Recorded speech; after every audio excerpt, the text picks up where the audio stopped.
The purpose of this record is to show you how to use your imagination to achieve your every desire. Most men are totally unaware of the creative power of imagination and invariably bow before the dictates of facts and accept life on the basis of the world without. But when you discover this creative power within yourself, you will boldly assert the supremacy of imagination and put all things in subjection to it. When the man speaks of God in man, he is totally unaware that this power called God in man is man's imagination. This is the creative power in man. There is nothing under heaven that is not plastic as potter's clay to the touch of the shaping spirit of imagination. Once a man said to me, "You know, Neville, I love to listen to you talk about imagination. But as I do so, I invariably touch the chair with my fingers and push my feet into the rug, just to keep my sense of the reality and the profundity of things." Well, undoubtedly he is still touching the chair with his fingers and pushing his feet into the rug. But now let me tell you of another one who didn't touch with her fingers and didn't push that foot of hers onto the board of the streetcar. It's the story of a young girl, just turned 17. It was Christmas Eve, and she is sad of heart. For that year, she had lost her father in an accident, and she's returning home to what seemed to be an empty house.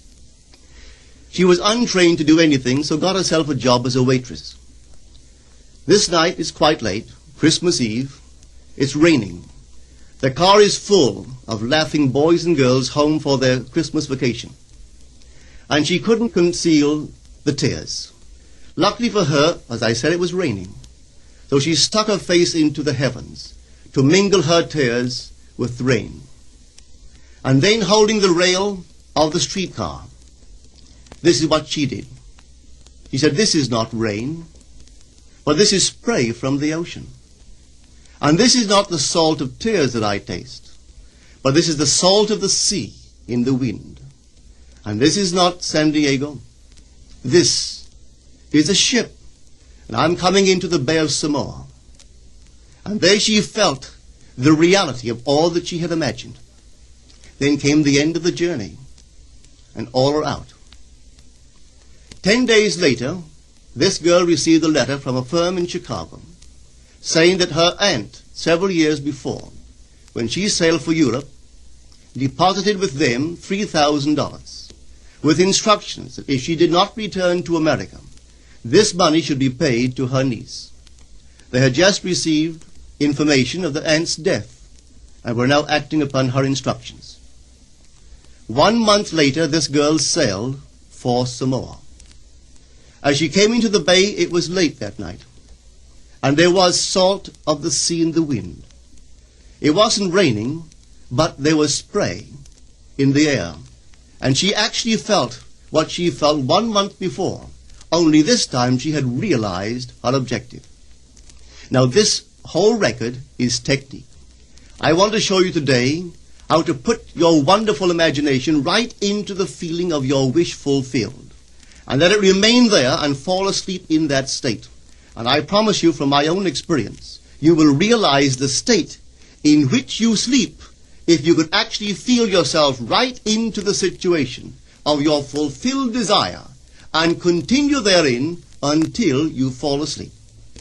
As you feel yourself right into it, remain in it until you give it all the tones of reality, until you give it all the sensory vividness of reality. As you do it, in that state, quietly fall into sleep. And in a way you will never know, you could never consciously devise the means that will be employed, you will find yourself moving across a series of events leading you towards the objective realization of this state. Now here is a practical technique. The first thing you do, you must know exactly what you want in this world.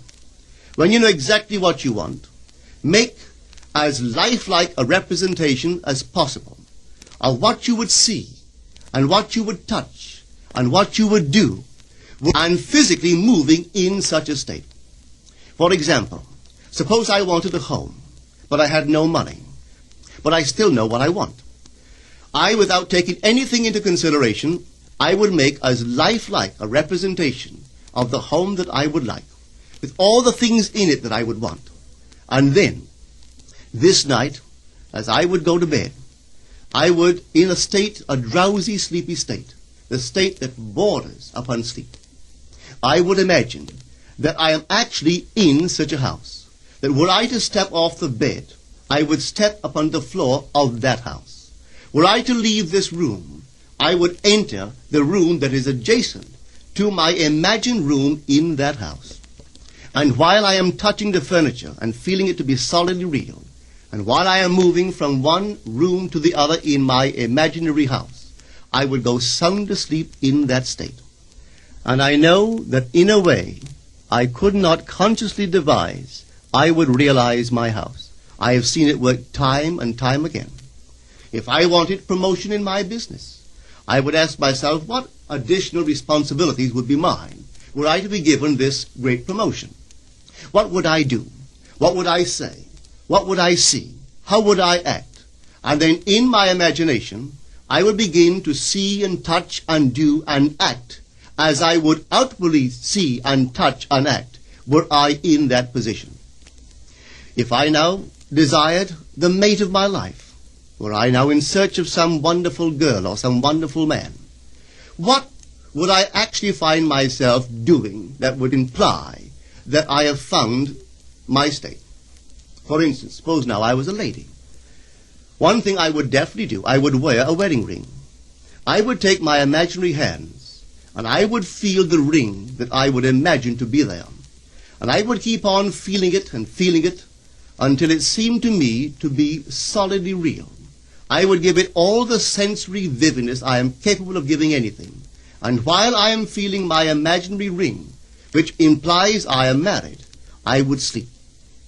This story is told us in the Song of Songs, or the Song of Solomon. It is said, "At night on my bed, I sought him whom my soul loveth.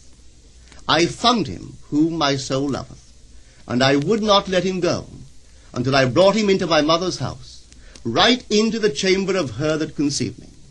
If I would take that beautiful poem and put it into modern English, into practical language, it would be this.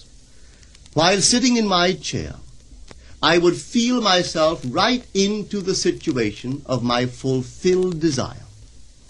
And having felt myself into that state, I would not let it go. I would keep that mood alive, and in that mood I would sleep. That is, taking it right into my mother's chamber, into the chamber of her that conceived me. You know, people are totally unaware of this fantastic power of the imagination. But when man begins to discover this power within him, he never plays the part that he formerly played. He doesn't turn back and become just the reflective life. From here on in, he is the affecter of life. The secret of it is to center your imagination in the feeling of the wish fulfilled and remain therein. For in our capacity to live in the feeling of the wish fulfilled lies our capacity to live the more abundant life. Most of us are afraid to imagine ourselves as important and noble individuals, secure in our contribution to the world, just because at the very moment that we start our assumption, reason and our senses deny the truth of our assumption. We seem to be in the grip of an unconscious urge which makes us cling desperately to the world of familiar things and resist all that threatens to tear us away from our familiar and seemingly safe moorings. But I appeal to you to try it. If you try it, you will discover this great wisdom of the ancients, for they told it to us in their own strange, wonderful, symbolical form. But unfortunately, you and I misinterpreted their stories and took it for history when they intended it as instruction to simply achieve our every objective. You see, imagination puts us inwardly in touch with a world of states. These states are existent, they are present now, but they are mere possibilities while we think of them. But they become overpoweringly real when we think from them and dwell in them. You know, there's a wide difference between thinking of what you want in this world and thinking from what you want. Let me tell you, when I first heard of the strange and wonderful power of the imagination, it was in 1933 in New York City. An old friend of mine taught it to me. He turned to the 14th of John, and this is what he read. In my Father's house are many mansions. If it were not so, I would have told you. I go to prepare a place for you. And if I go and prepare a place for you, I will come again and receive you unto myself, that where I am, there ye may be also. He explained to me that this central character of the Gospels was human imagination. That mansion was not a place in some heavenly house, but simply my desire. If I would make a living representation of the state desired, and then enter that state and abide in that state, I would realize it. At the time, I wanted to make a trip to the island of Barbados in the West Indies, but I had no money. He explained to me that if I would that night, as I slept in New York City, assume that I was sleeping in my earthly father's house in Barbados, and go sound asleep in that state, that I would realize my trip. Well, I took him at his word and tried it. For 1 month, night after night, as I fell asleep, I assumed I was sleeping in my father's home in Barbados. At the end of my month, an invitation from my family came, inviting me to spend the winter in Barbados. I sailed for Barbados the early part of December of that year. From then on, I knew I had found this Savior in myself. The old man told me that it would never fail. Even after it happened, I could hardly believe that it would not have happened anyway. That's how strange this whole thing is. On reflection, it happens so naturally. You begin to feel or to tell yourself, well, it would have happened anyway. And you quickly recover from this wonderful experience of yours. It never failed me if I would give the mood, the imagined mood, sensory vividness. I could tell you unnumbered case histories to show you how it works. But in essence, it's simple. You simply know what you want. When you know what you want, you're thinking of it. That is not enough. You must now begin to think from it. Well, how could I think from it? I am sitting here, and I desire to be elsewhere. How could I, while sitting here physically, put myself in imagination at a point in space removed from this room and make that real to me? Quite easily. My imagination puts me in touch inwardly with that state. I imagine that I am actually where I desire to be. Now, can I tell that I am there? There is only one way to prove that I am there. For what a man sees when he describes his world is as he describes it relative to himself. So what the world looks like depends entirely upon where I stand when I make my observation. So if, as I describe my world, it is related to that point in space I imagine that I am occupying, then I must be there. I am not there physically, no, but I am there in my imagination. And my imagination is my real self. And where I go in imagination and make it real, there I shall go in the flesh also. When in that state I fall asleep, it is done. I have never seen it fail. So this is the simple technique on how to use your imagination to realize your every objective. Here is a very healthy and productive exercise for the imagination. Something that you should do daily. Daily relive the day as you wish you had lived it, revising the scenes to make them conform to your ideals. For instance, suppose the day's mail brought disappointing news. Revise the letter. Mentally rewrite it and make it conform to the news you wish you had received. Or suppose you didn't get the letter you wish you had received. Write yourself the letter and imagine that you received such a letter. Let me tell you a story that took place in New York not very long ago. In my audience sat this lady who had heard me numberless times. I was telling the story of revision, that man, not knowing the power of imagination, He goes to sleep at the end of his day, tired and exhausted, accepting as final all the events of the day. And I was trying to show that man should, at that moment, before he sleeps, he should rewrite the entire day and make it conform to the day he wished he had experienced. Here is the way a lady wisely used this law of revision.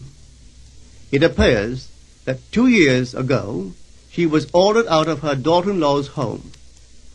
For 2 years there was no correspondence.